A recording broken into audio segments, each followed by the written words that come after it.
Boa tarde, estamos ao vivo aqui com a Live Cleverson Vale e hoje vamos conversar com o pastor Adalberto Rangel, que trabalha numa ONG chamada LAR, Levando Amor aos Refugiados. E ele vai falar também sobre Perspectiva Brasil, falar sobre o Profissionais em Missão, da Associação Missionária do Brasil. Enfim, teremos aqui um bate-papo com o pastor Adalberto Rangel. E você é meu convidado para interagir com o nosso entrevistado, fazendo perguntas e entrando aqui na nossa live também, ok?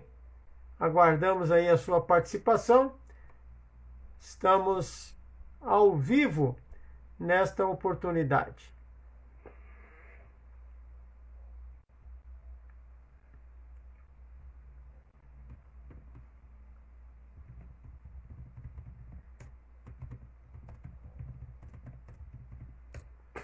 Nosso convidado chegou, deixa eu chamá-lo aqui.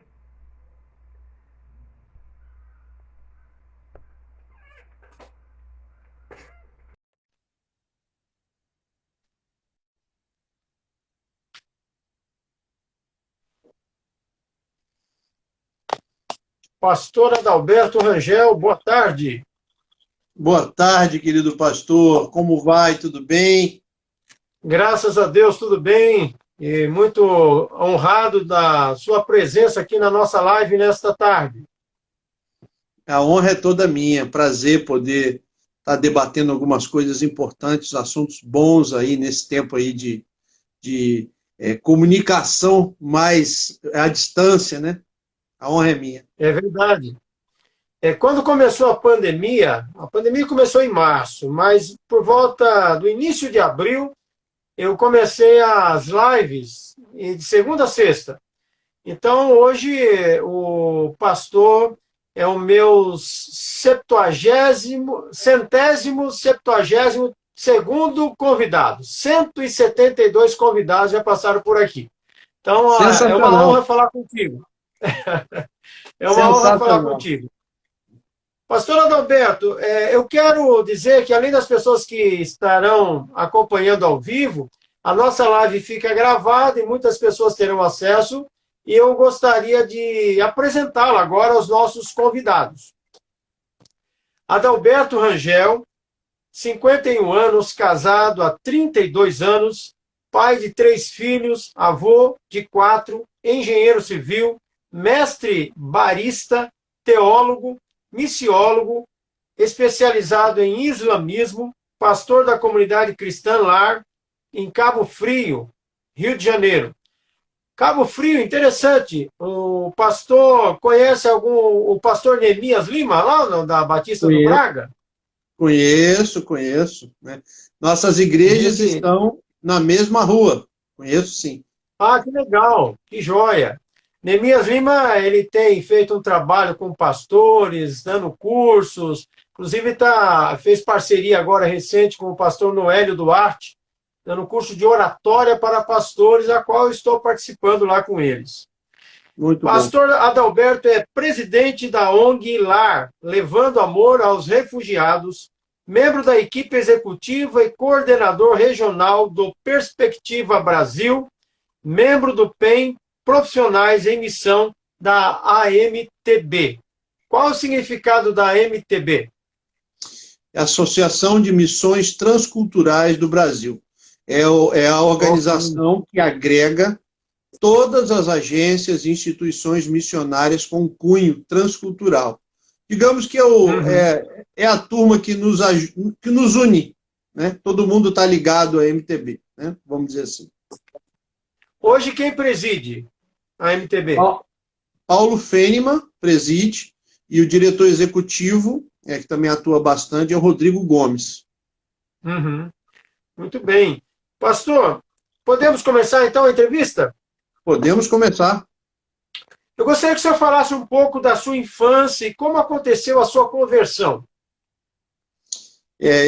Essas histórias são muito boas, né? Eu nasci e fui criado em igreja cristã. Apesar do meu pai não ser convertido, minha mãe era uma cristã fervorosa, a família da minha mãe foi plantadora de igreja na região oeste lá do Rio de Janeiro, né? Eu sou nascido no Rio de Janeiro, capital, então nós temos aí congregacionais, presbiterianos na família, e a minha mãe sempre me apresentou Jesus, e então eu cresci ali no ambiente presbiteriano durante toda a minha vida, né? Frequentei as escolas bíblicas dominicais e todo o envolvimento, né, ali. Quando fui adolescente, tive um período que me desviei, entendendo que o meu entendimento é que ninguém se desvia, é porque nunca foi dele, né?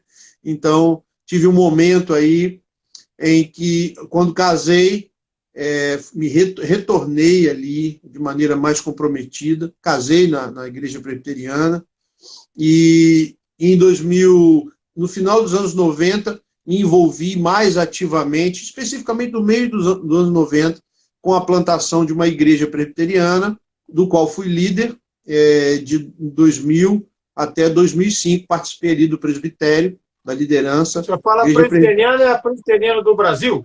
Do Brasil, presbiteriana do Brasil, e essa igreja plantada é a igreja presbiteriana do Bosque da Freguesia, ali na região de Jacarepaguá, do Rio.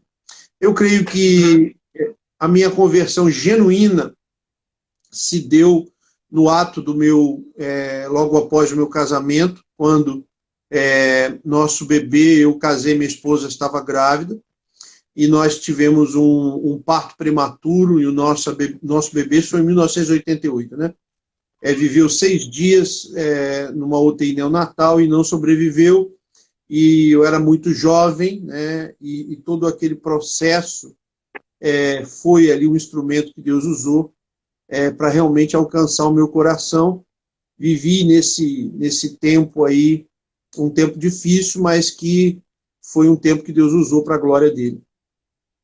Mais ou menos isso. Ok. Pastor, e o chamado missionário? Quando ocorreu e como foi?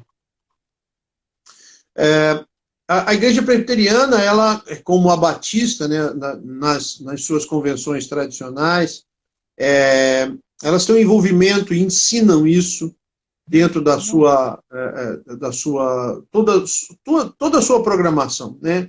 A visão do envolvimento missionário já se dava ali, mas nunca me vi desafiado e nem me vi a partir daquele me envolver de maneira maior. Quando vim para Cabo Frio, em 2005, me mudei para cá, então eu tive um contato com o evangelismo de rua. Nessa época não me adaptei à igreja presbiteriana aqui por causa dos meus filhos, que eram adolescentes, e acabei congregando na Igreja Batista, a primeira Igreja Batista aqui de Cabo Frio. E ali, com o desafio missionário, principalmente evangelismo local, alguns treinamentos, também tive uma conferência muito importante, do qual o Senhor me chamou de maneira muito pessoal. Tinha um chamado muito pessoal, no qual me derramei junto com a minha esposa, e ali entendi que o Senhor, ele me chamava para, eu não sabia para onde, o que, de que forma, mas o envolvimento com a sua obra. Que ano que o senhor frequentou a primeira Batista? A primeira Batista foi entre 2005 e 2011. Eu diria que essa conferência... Carvalho? Era pastor Carvalho? Roberto Carvalho. Roberto Carvalho. Roberto Carvalho. Exatamente. Agora está Elildes Fonseca, né? O atual. Exatamente. Elildes Fonseca, um grande... Eu ainda conheci o pastor Elildes quando ele veio de São Gonçalo, retornou para Cabo Frio e ficou um tempo de pastor ali auxiliar ao pastor Roberto Carvalho. Depois ele assumiu uma igreja aqui em São Pedro da Aldeia, e agora, com a aposentadoria do pastor Roberto, ele foi convidado e assumiu novamente esse ano, durante a pandemia, inclusive. Então, Elildes é um jovem pastor, bem dinâmico, hoje preside a Convenção Batista Fluminense, né? Exatamente. E eu fiz uma entrevista com ele aqui também há uns 3 meses atrás. É uma bênção. Um cara muito jóia, um pastor muito dinâmico, um cara muito legal. Uma pessoa assim, além de ser um homem de Deus, né? é um cara muito legal como pessoa, muito bom lidar com ele. Eu tenho um apreço muito grande pela pessoa do pastor Eliudes. E então ali foi ali o grande momento que me chamou. A minha filha, nessa época, estava caminhando ali muito integrada na igreja, e em 2010 ela se identificou com o chamado missionário transcultural, foi para uma escola de missões na África, né? E aí o nosso envolvimento se deu muito maior por causa dela ter ido também. Daí vieram, né, todo tipo de curso. Em 2012, frequentei uma das primeiras turmas do Perspectivas, no retorno do Perspectivas, lá aqui perto do Rio, no Grande Rio, em Alcântara. Dali tive direção daquilo que o Senhor queria para nós. A minha filha passou 5 anos no campo, né, transcultural, teve na África, no Oriente Médio, e a gente, no apoio e no envolvimento com toda a vida dela, acabou se capacitando, se envolvendo nisso, fazendo missiologia, toda a parte, né, de capacitação. Então veio a direção ali com relação aos refugiados, em 2013, com a guerra que começou no final de 2012, na Síria.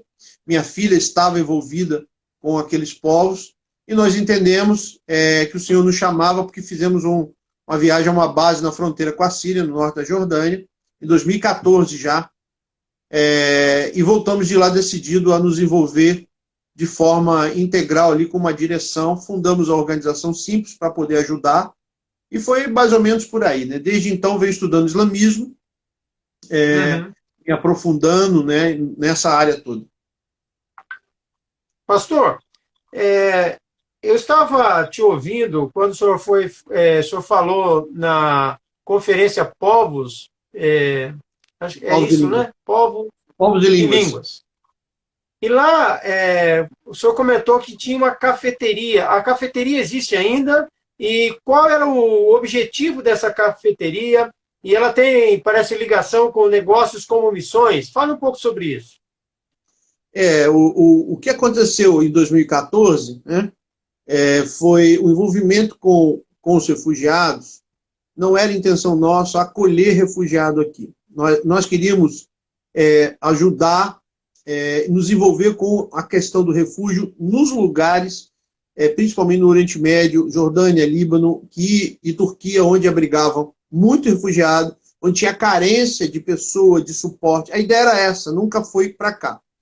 Mas um dos refugiados lá, que eu conheci, ele me pediu ajuda. Ele era um sírio que vivia na Jordânia, e eu ajudei ele a vir para o Brasil para uma organização chamada Mais Missão Apoio à Igreja Sofredora, que era em Vila Velha, hoje é em Curitiba, presidida por Mário Freitas, hoje agora é o Maia, não é o Mário Freitas, e para ele entrar no programa de refugiados. Esse rapaz veio, nós demos suporte, levantamos o valor para passagem, só que ele acabou não se adaptando, fez ali todo o processo da Mais. 3 meses depois, ele não se adaptou ali na região de Belo Horizonte, para onde ele foi enviado. E eu e minha esposa entendemos que era o chamado nosso acolhê-lo. Não tínhamos pretensão, não tínhamos lugar, acolhemos ele na nossa casa durante 9 meses, um sírio de 36 anos. E ali entendemos também que o Senhor queria que a gente se envolvesse com o acolhimento de refugiados.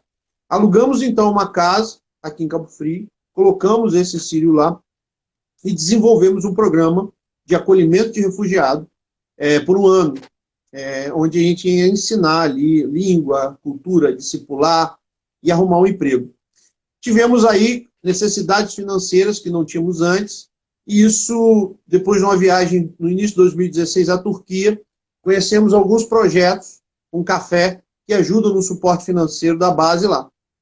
E eu, como era um admirador de café especial, não café comum, né, a categoria especial, acima do gourmet, há muitos anos, vi aquilo lá como uma oportunidade que ia ocupar um espaço, ajudar nas receitas para a organização e ainda oferecer o primeiro emprego para o refugiado, algo difícil, que a gente enfrentava aqui também. Esse sírio ficou 8 meses sem emprego, porque não falava a língua. Não tem emprego para brasileiro, né? Imagine para o refugiado sírio. Então, a cafeteria foi aberta no final de 2016, no início de 2017, exclusivamente para servir realmente como um BAN, negócio como missão. Eu não tiro meu sustento de lá e 100% do lucro ele ajuda a sustentar a organização, ajuda os refugiados, continua funcionando, está aberta, né? Graças a Deus passamos a pandemia, os 3 meses e pouco fechados, e a concepção dela se tornou uma igreja. Eu tinha reuniões, né, porque a gente modelou ela para reproduzir num projeto missionário transcultural. Tinha reuniões dentro da igreja, cultos, dentro do café, perdão, para ser um café-igreja para lugares de perseguição, e preparamos alguns missionários que gostam também dessa área de usar aí a profissão, o negócio, como estratégia missionária. Continua funcionando, né? Hoje um regime um pouquinho mais lento por causa da pandemia, mas ela chama Lar Café, o mesmo nome da organização.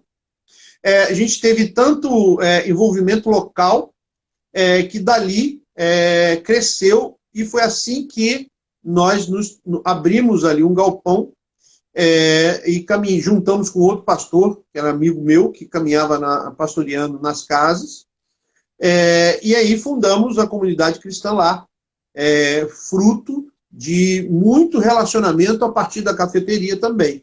Então, basicamente, o Lar Café funciona assim.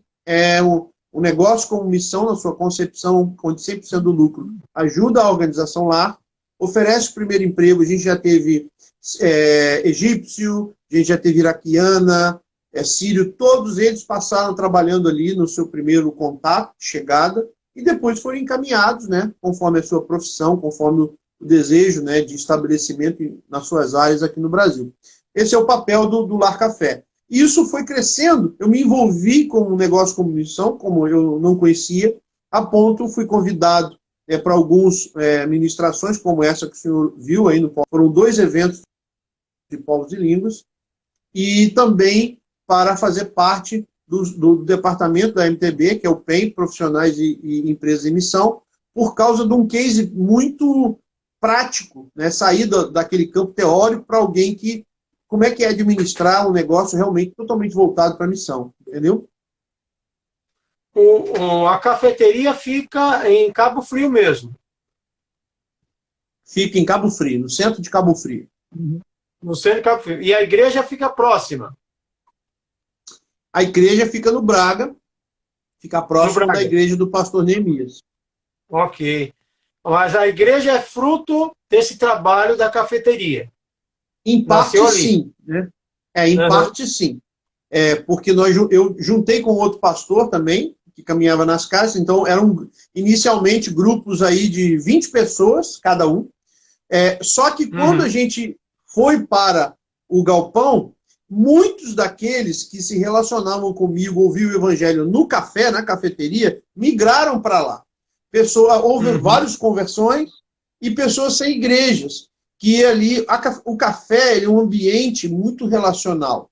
Né? As conversas, né, sempre caíam no evangelho, e muita gente teve aconselhamento, nós temos uma caixinha de oração, nós temos intenção, a cafeteria tem uma intenção clara de pregar o evangelho. Então é comum a gente cair ali num papo, orar pelas pessoas, e isso, o que aconteceu?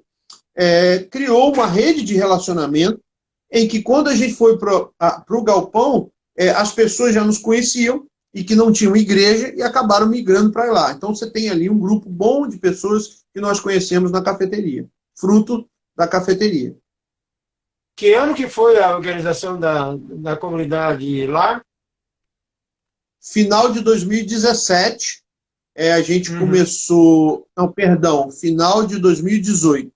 Nosso primeiro culto, a gente alugou lá o espaço no final de 2018, e começou o nosso primeiro culto, foi em último domingo de fevereiro de 2019. Completou um ano agora. Um ano e pouco.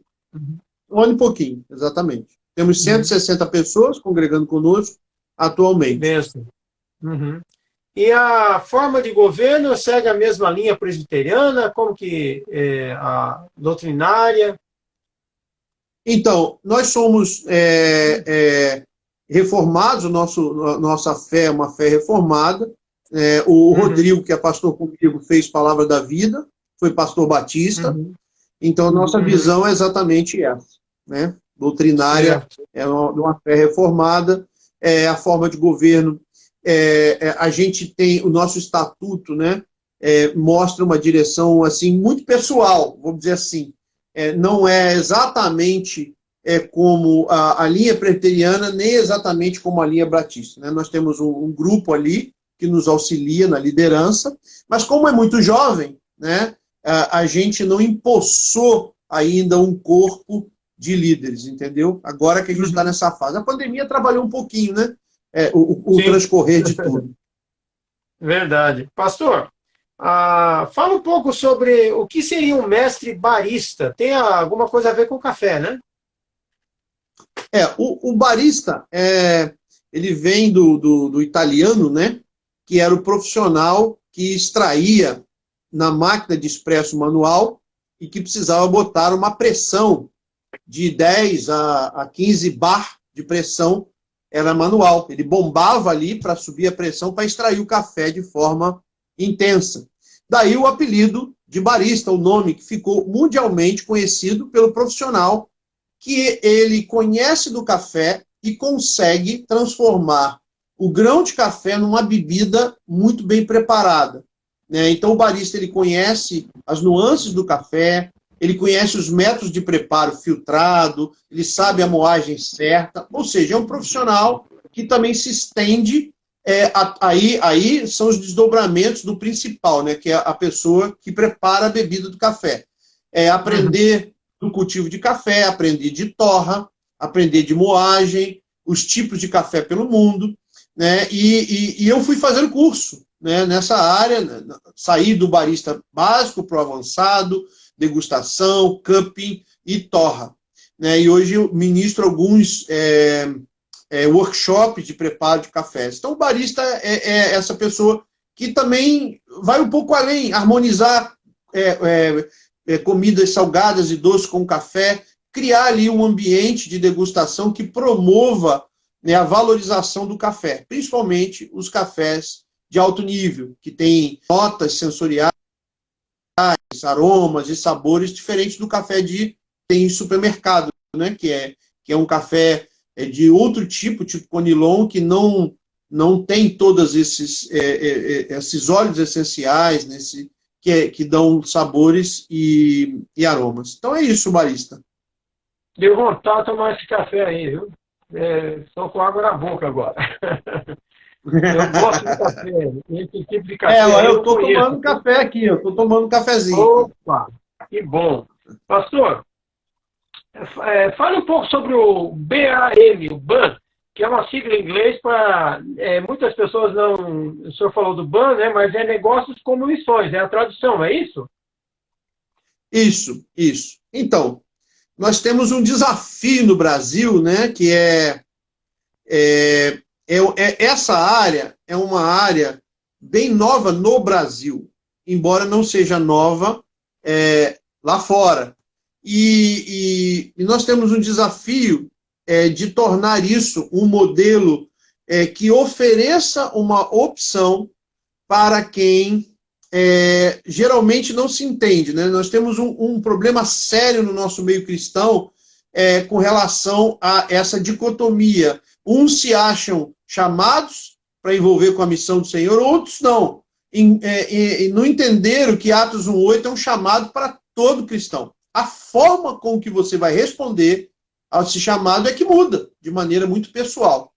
E durante muito tempo se criou uma confusão eu faço o que com a minha profissão? Eu abandono a minha profissão e o chamado missionário é aquele único modelo integral, onde eu vivo para isso, e eu abandono a minha profissão. E isso, na verdade, é uma confusão que a gente tem aprendido a lidar e não causar mais confusão. Aí que entram as novas estratégias, que na verdade não são novas. Se a gente olhar para William Carey, né, que viveu do século XVIII para o século XIX, morreu em 1800 e pouco, ele foi um sapateiro, um chamado missionário que foi para as Índias, e quando chegou nas Índias, a estratégia de relacionamento com o povo indiano foi negócios. William Carey, ele montou uma gráfica, William Carey foi dono de uma empresa de tingimento de tecido, e esse foi o caminho que o Senhor usou através da vida de William Carey para a pregação do evangelho na Índia, no interior ali da Índia, em Sarampó. Então, não é novidade, mas talvez dos tempos mais recentes houveram confusões sobre isso. Então, nós temos duas linhas para compartilhar e chamar pessoas que vejam, se veem usando, trabalhando e às vezes não conseguem se ver servindo a missão do Senhor. Que é o fazedor de tenda, que mundialmente, né, o termo em inglês é o tent maker, o cara que faz a tenda, ou seja, ele pega a sua profissão e usa a sua profissão como estratégia de entrar em lugares. Eu vou dar um exemplo clássico. Eu sou engenheiro civil, essa é a minha formação, minha fonte do sustento é essa. Imagine que eu quero usar a minha profissão como estratégia missionária. E aí eu procuro um emprego num país do Oriente Médio, que esteja precisando de um engenheiro.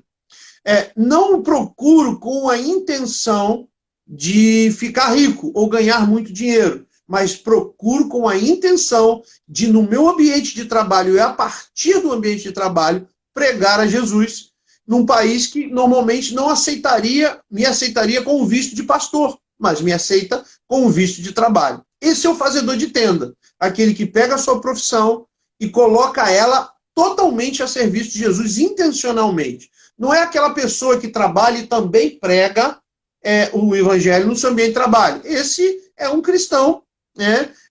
E a gente chama isso de um ambiente, uma pregação no ambiente de trabalho. Mas eu estou falando daquele que pegou sua profissão e submeteu totalmente ao chamado de Jesus. Esse é o fazedor de tenda. O negócio como missão é para aqueles homens e mulheres que o Senhor chamou para empreender, que chamou para ser empresários. Tem que ter um chamado para isso, tem que estar psicologicamente, tem que ser uma pessoa pronta para liderar, empreender e disposta aos riscos do empreendedorismo. Mas ela vai empreender, essa pessoa vai empreender com a intenção de pregar o evangelho. Não estamos falando aí de uma empresa cristã, com valores cristãos, que pagam seus impostos e ajuda a missão. Não é isso. Eu estou falando de uma empresa aberta, com uma intenção primária, não de lucro. Lucro para pessoal. O negócio com missão tem que ter lucro, senão ele não sobrevive. Tem que ter lucro. Mas ele foi planejado, aberto e montado com a intenção de ser um instrumento da pregação do evangelho. Então esse é o BAM, que é um termo em inglês, Business as Mission, em português, um negócio como missão. É uma empresa que abre com essa intenção. Então a gente não considera BAM, ou negócio como missão, uma empresa que ajuda, com parte dos seus lucros, ajuda a missão, ajuda a igreja. É uma empresa cristã. A gente considera BAM uma empresa aberta intencionalmente para isso. Ministério, onde aquele empreendedor ele vai olhar para o seu negócio de maneira diferente. Ele vai estar disposto a ter um lucro menor, ele vai estar disposto a ter algumas concessões no cunho do trato, porque ele visa a pregação do evangelho. Ele não vai ser intransigente com algumas coisas no que diz respeito a vender naquele capitalismo selvagem. Ele não vai nessa linha. Não que isso seja pecado, não estamos na questão de julgamento disso. Eu estou só avaliando a característica de um negócio como missão. É um ministério, não é um negócio. Por acaso é um ministério transformado em negócio, né? Há uma palavra que o pessoal usa, não sei se cabe para esta negócio com missões, principalmente o missionário que sai do Brasil como médico, como engenheiro, é chamado missionários bivocacionados. Ele vai para pregar e exercer a sua função. Esse nome ainda é aplicado, não? A gente está tentando assim, não usar mais isso, porque cai no a mesma cilada dessa dicotomia, né? Quando você chama... Porque, na verdade, não existe o sagrado, né, e o profano, né? Nós entendemos que a missão é integral no seguinte sentido: você precisa ser um pregador do evangelho na sua profissão. A gente chama de BAMER, tá? Bummer é aquele que monta uma empresa BAM. E fazedor de tenda, aquele que usa a sua profissão. O chamado... Por que a gente não gosta de chamar de bivocacionado? Porque nós estamos falando de missão. Quais as preparações e as características de um Bummer ou de um fazedor de tenda? Ele precisa ser treinado para ser um missionário. Ele não pode só ter a sua profissão como capacitação, entendeu? Porque senão ele perde o foco. Ele tem que fazer uma escola de missões, ele tem que fazer teologia, é o avançado teológico, porque o foco dele é usar o negócio e a profissão para a pregação do evangelho, para ganhar almas. Então ele é um missionário. A concepção é essa. Tem que estar ligado à igreja e ser enviado para a sua igreja mãe. Ele tem que ser pastoreado na sua profissão e no seu negócio. Olha que coisa interessante. Porque ele é um missionário. Atos 13 não está em desuso. A forma de envio missionária é a forma bíblica, onde a igreja reconhece e a igreja envia e ela participa, porque na verdade é a igreja que está em missão, na missão de Deus. A missão de Deus não é executada por pessoas, é através de pessoas, mas a igreja é o organismo, que é o corpo de Cristo, que se move pelo cabeça, porque o cabeça é que está em missão. Então é mais ou menos essa a concepção da coisa. Ok. Você citou a Mais, missão de apoio à igreja sofredora, né? Eles têm uma matéria também que trata de negócios com Marcelo Bárcia. Inclusive, eu vou entrevistar ele dia 27, falando sobre o seu envolvimento. Ele trabalha com startups, empreendedorismo, né? Então, vamos conversar bastante sobre isso também a semana que vem. Pastor, e o Perspectivas? O Brasil, Perspectivas Brasil. O senhor faz parte da equipe executiva, coordenador regional. Conte um pouco a respeito dessa instituição, qual o objetivo da Perspectivas Brasil? Então, o Perspectivas, ele é um movimento, a gente gosta de chamar o Perspectiva de movimento, porque, na verdade, ele não chega a ser uma organização, porque ele é um instrumento para mobilizar cristãos para o chamado da missão. Ele é um movimento que visa ser uma bússola para cristãos acharem o seu local na missão do Senhor. Começou na década de 70, tem mais de 40 anos,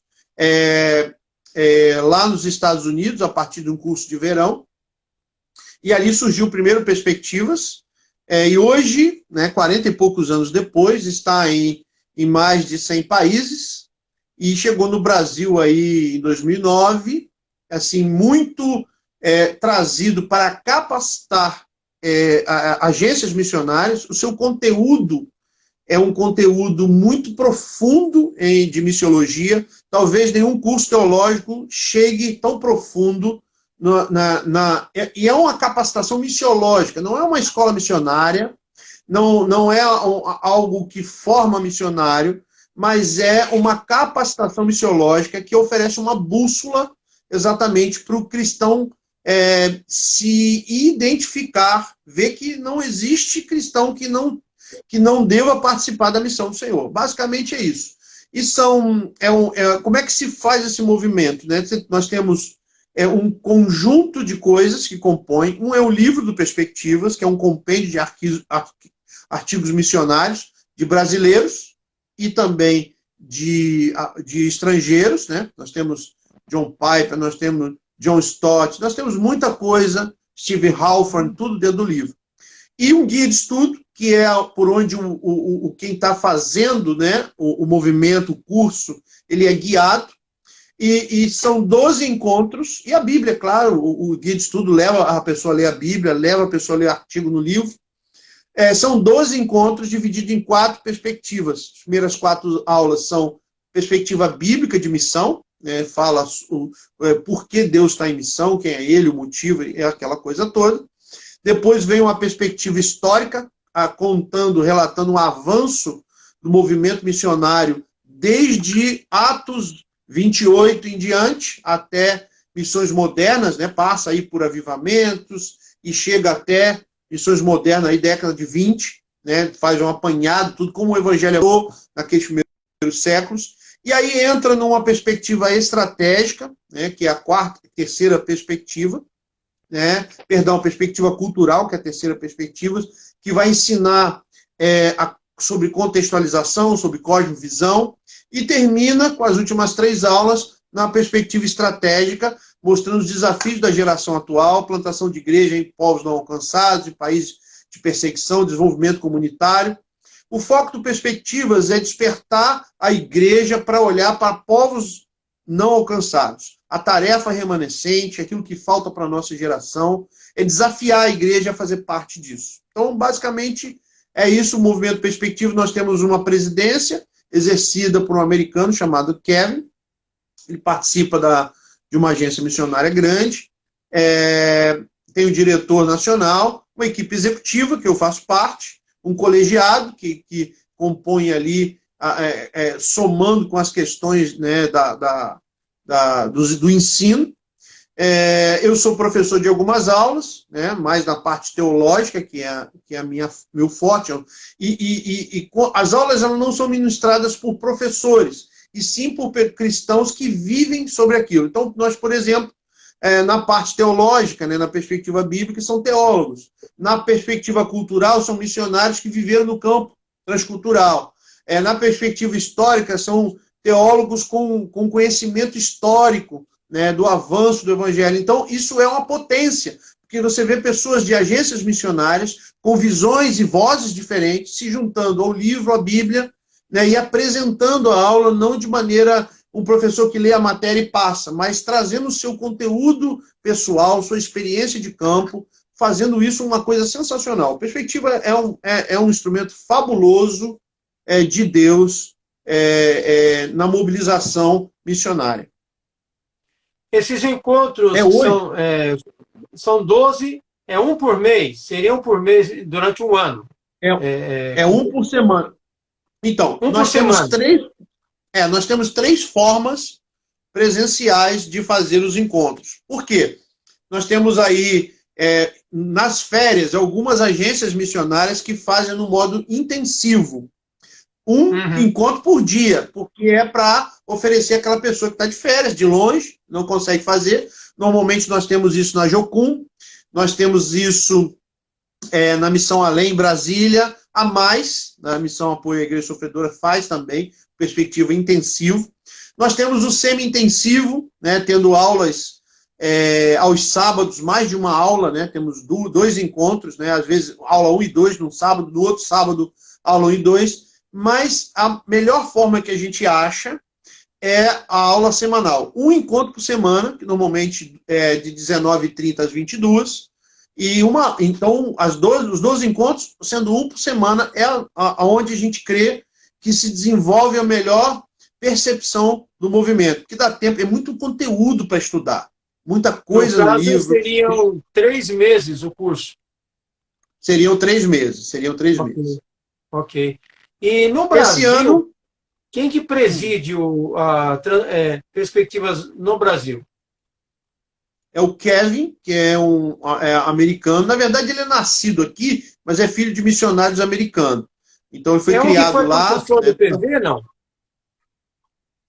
Não, o Kevin não foi professor do PV. O que você está falando é o Gary Parker, que é líder do PV Norte, não é isso? Não, também é parecido com... Eu tinha um amigo, o Kevin, que estava envolvido com Perspectiva, mas deve ser ele mesmo, mas ele chegou a morar no Palácio da Vida em Atibaia. Não, esse é o Kevin Bradford. Esse é um americano. Foi um dos que trouxe o Perspectiva para o Brasil. E quem são os brasileiros que escrevem no livro? O pastor citou alguns brasileiros que escrevem também. Quem seriam? Nós temos artigos de Russell Shedd, Ronaldo Lidório, Hernando Dias Lopes. Tem vários assim que trazem visões mesmo na área missionária. Esse livro foi compilado com artigos brasileiros em 2009. Né? Então, ele vai sofrer em breve uma atualização, mas na época foi esse. E o próprio Kevin Bradford, que não é brasileiro, mas viveu muito tempo aqui, são os brasileiros aí que eu me lembre que estão incluídos no Carlos livro. Oswaldo Pinto participou ou não? Não tô lembrado do nome dele, não. Não tô lembrado Uhum, do nome dele, não. ok. E se uma igreja quiser receber o Perspectiva na própria igreja, há essa possibilidade? Geralmente está sendo feito assim, né? Como é que a gente faz, né? A gente teve em 2019 52 turmas no Brasil, espalhadas pelo Brasil. Iria ter em 2020 65 ou 64. Com a pandemia, tudo foi cancelado. Aliás, eu cheguei a ministrar aula na Igreja Presbiteriana de Pinheiros, na Igreja de Hernandianópolis, São Paulo, capital, aula 2. Só que foi 2 semanas antes do lockdown, então suspendeu tudo. Então a opção foi fazer um Perspectiva Online, que está sendo feito agora, começou agora em Legal. setembro. Tem 2.200 alunos de perspectivas online pelo Brasil, inclusive missionários em campo que não puderam ter essa capacitação. Já fechou, então, O ano não que tem vem, mais como entrar. não, porque já estamos na aula, já estamos avançados já. Terminou as inscrições dia 15 de setembro. Né? Ah, tá. As inscrições acabaram. Né? 2.200 alunos em EAD, não é ao vivo, são aulas gravadas, mas tem encontros ao vivo, fóruns pequenos, né? Grupos pequenos. Muito interessante. Geralmente, o Perspectiva é organizado em igrejas. Né? Nós temos, por exemplo, eu sou coordenador do interior do Rio de Janeiro e do estado do Espírito Santo. Então, nós temos equipes locais, né? E se alguma igreja nos procura, ou se a gente conhece alguém, surge ali num contato, a gente procura ali a equipe da cidade ou da região e monta ali e organiza tudo isso aí. É muito interessante, é um trabalho belo e promove uma unidade entre os irmãos. Já surgiram vários conselhos missionários interdenominacionais desses grupos de alunos. Em Campos dos Goytacazes, cidade aqui, agora em Teresópolis, surgiu também, porque todos querem manter a chama missionária acesa e ser mobilizadores nas igrejas, seja lá qual for a denominação, de suas regiões. Então, assim, por isso é um movimento, não para nunca. Então, a herança da mobilização é muito boa do Perspectivas. É hoje considerado o maior movimento mobilizador de missão do mundo, recomendado por John Piper, por Paul Washer, né? Russell Shedd atuou de maneira intensiva até o seu falecimento no Perspectiva. O Hernando Dias Lopes mesmo continua ligado, né, ao movimento, participa, né? Então, é algo muito interessante. E se quem quiser adquirir o livro e não puder fazer o curso, é a possibilidade de comprar esse livro? Sim. A editora Vida Nova, que é a editora do livro, ela vende o livro, né? É só acessar o site e comprar. O Perspectiva em si, ele não vende o livro, né? Porque os livros ele manda fazer para atender as turmas, entendeu? Ele não tem livro sobrando. Mas na editora Vida Nova acha com facilidade, né? Muito bem. Agora, nesta pandemia, pastor Adalberto, qual tem sido a estratégia para levar amor aos refugiados? Olha, a pandemia nos desafiou de várias formas, né? E os refugiados, têm sofrido muito. O refugiado que está acolhido por nós está sem emprego, né?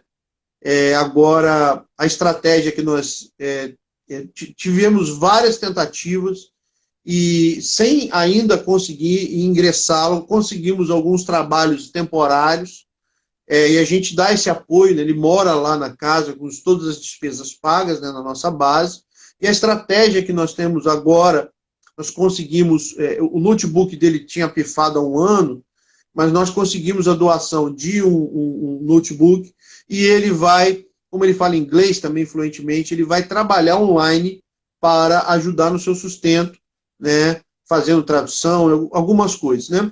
E a estratégia continua sendo, a gente não tem como ficar fechado diante dessas necessidades, né? Quando o lockdown começou, em Cabo Frio, a gente se deparou com uma realidade muito terrível. não só os refugiados, como em Cabo Frio. Muita gente dependia do turismo de Cabo Frio, movimento de praia. Então, houve uma grande necessidade inicial. Nós voltamos os olhos aos refugiados e percebemos que nas áreas de concentração no Brasil e no mundo, onde tem refugiados, houve, mas, assim, um problema sério.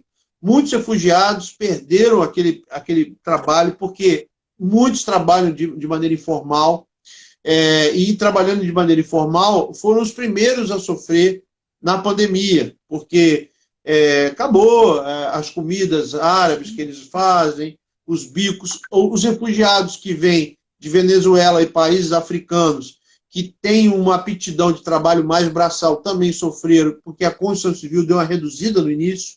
Então, nós, como levar amor aos refugiados nesse tempo de pandemia? Ir até eles, mais do que nunca, né, e oferecer estrutura. Nós temos um grupo aqui no WhatsApp que ajuda refugiados no Rio, e houve muita troca de ajuda, troca de... Olha, estamos aqui com a família precisando disso. E aí, alguém pode ajudar? E coisas desse tipo. Então, a movimentação foi grande, como foi a favor dos próprios que moram aqui na região, né, citando aqui em Cabo Frio, que sofreram. Nós distribuímos muita cesta básica, mas também nos voltamos a intencionalmente ir atrás daqueles que são de outros países, né, e que não vieram para cá. Há uma diferença, e é preciso colocar isso, muito grande, de migrante e de refugiado. Não que a gente não deva ajudar o migrante, mas o refugiado, ele é um pouco diferente. Ele é fruto da diáspora, ou seja, o deslocamento forçado do seu domicílio por alguma causa, ou guerra, ou perseguição, ou problema social. Muitos se deslocaram do seu país porque lá eles morreriam. Então, o refugiado não é alguém que planejava mudar para o Brasil ou para outro país para melhorar de vida. Não é essa a intenção do refugiado. Ele só se deslocou porque foi obrigado para sobreviver. Então, isso é totalmente diferente do migrante. Eu falo migrante naquele perfil, tipo, o brasileiro vai lá para os Estados Unidos para trabalhar e ganhar mais. O brasileiro, faz uma escolha, mas o nosso país não oferece aqui nenhuma guerra ou motivo da diáspora, né? Nós temos um país difícil, mas nós temos como sobreviver, nós temos liberdade de expressão, nós temos liberdade religiosa, nós não temos uma guerra declarada, a não ser né, uma guerra de polícia com o tráfico. Mesmo assim, há opções, nós temos áreas rurais muito mais tranquilas. Então, o brasileiro, quando vai para um país desse, ele vai, assim, claro, com a clara intenção de conseguir algo melhor. Não está errado isso, né? Mas é diferente do refugiado. O brasileiro não é um refugiado nos Estados Unidos, na Europa. O brasileiro é um migrante. Então, o refugiado, ele tem problemas psicológicos causados pela diáspora, que é o fruto que obrigou ele a se tornar um refugiado, que fez dele um refugiado. Então, a ajuda é necessária ser intencional, a ajuda é necessária ir até eles, para que eles sejam acolhidos emocionalmente, acolhidos materialmente e, principalmente, discipulados, e sobre eles, né, que conheçam a Cristo, que saciará os seus anseios, que será a esperança que muitos não têm, né? Então, basicamente, resolvendo isso por aqui, entendeu? Resumindo, aliás, como fazer para levar amor aos refugiados. Ok. Pastor Adalberto Rangel, quero agradecer muito mesmo a sua participação hoje aqui na live, e eu gostaria que o pastor encerrasse com uma palavra de oração, orando pelas pessoas que estão sofrendo, né, com a Covid-19, alguns perderam seus familiares, estão lutados. Ore nesse momento pelo mundo que está vivendo essa pandemia e ainda não temos uma vacina já pronta, e estamos aguardando que tudo passe rapidamente, aconteça, né, a volta à normalidade, um novo normal, como estão falando. Enfim, ore por nós. Amém. Quero agradecer primeiro o honroso convite. Pastor, obrigado. Obrigado por trazer, né, oportunidades, como o senhor disse, são 170 e poucas lives. Isso é muito bom. Foi muito bom essa oportunidade que a pandemia nos deu, né, de nos conhecer e levar e trocar experiências no mundo cristão, despertar pessoas, edificar pessoas através, né, da internet, desses recursos eletrônicos, né? Então, assim, eu quero dizer a todos que estão nos vendo e que nos verão, que a igreja, ela tem... antes de orar, eu quero falar sobre isso. A igreja foi criada para servir ao propósito redentor de Cristo. Cristo não precisava de nós, não precisava da igreja, ele podia estalar o dedo. Então, ele nos dá um privilégio, nos convocando para participar da missão dele. A igreja não foi chamada para pregar valores morais e criar e nem solucionar problemas sociais. Isso faz parte daqueles que manifestam o reino de Deus. Eu quero lembrar, nessa pandemia, a todos que nos veem, que a igreja ela precisa continuar sendo igreja, fazer discípulos, levar palavra de salvação. Muitas pessoas estão desesperadas, acuadas em seus lares, é triste porque perderam pessoas. A igreja ela precisa se levantar com aquilo que é a esperança, que é Cristo. Nunca os campos estiveram tão brancos para que a igreja sirva no seu genuíno papel e o motivo de sua existência, que é fazer discípulos, que é pregar Jesus. Não podemos diminuir a missão da igreja, fazendo com que a igreja seja apenas um paliativo animador. A igreja ela não pode entregar sua cesta básica. A igreja não pode ser alguém que vem com uma mensagem humana de consolo. A mensagem da igreja é Cristo. E Cristo é a verdadeira esperança. Então, que nós, cristãos, abracemos essa oportunidade que a pandemia nos dá de levar o amor de Cristo, de levar a pessoa de Cristo, que ele sim saciará o choro, a esperança, o desejo, os anseios das pessoas. Não eu sei que, às vezes, um bom programa de mentoria, um bom aconselhamento pode aliviar, mas não resolve. Cristo resolve. Então, essa é a palavra que eu queria deixar para a igreja, para que nós venhamos a desempenhar realmente o nosso papel, que é de levar realmente a esperança, que é Cristo, o amor, que é Cristo, a quem não conhece. Pai, nós queremos te agradecer por essa oportunidade de estarmos aqui com o pastor Cleverson, com os irmãos, né, falando das tuas coisas.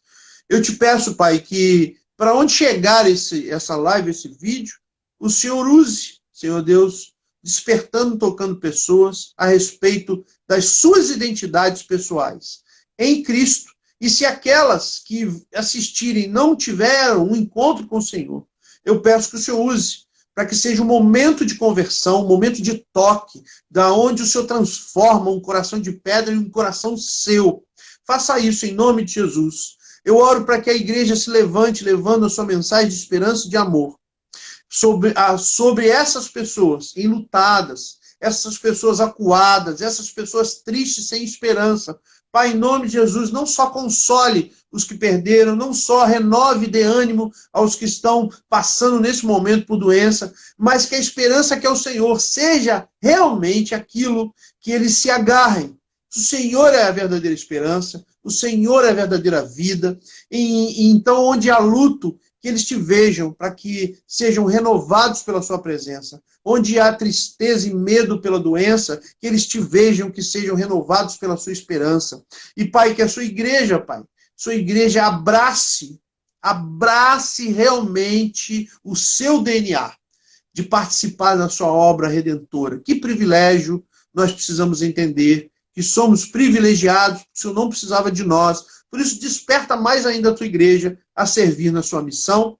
Eu agradeço pela vida do pastor Cleverson, abençoe não só a sua vida, mas o seu ministério. Continue usando essas lives como instrumento poderoso do Senhor a alcançar pessoas.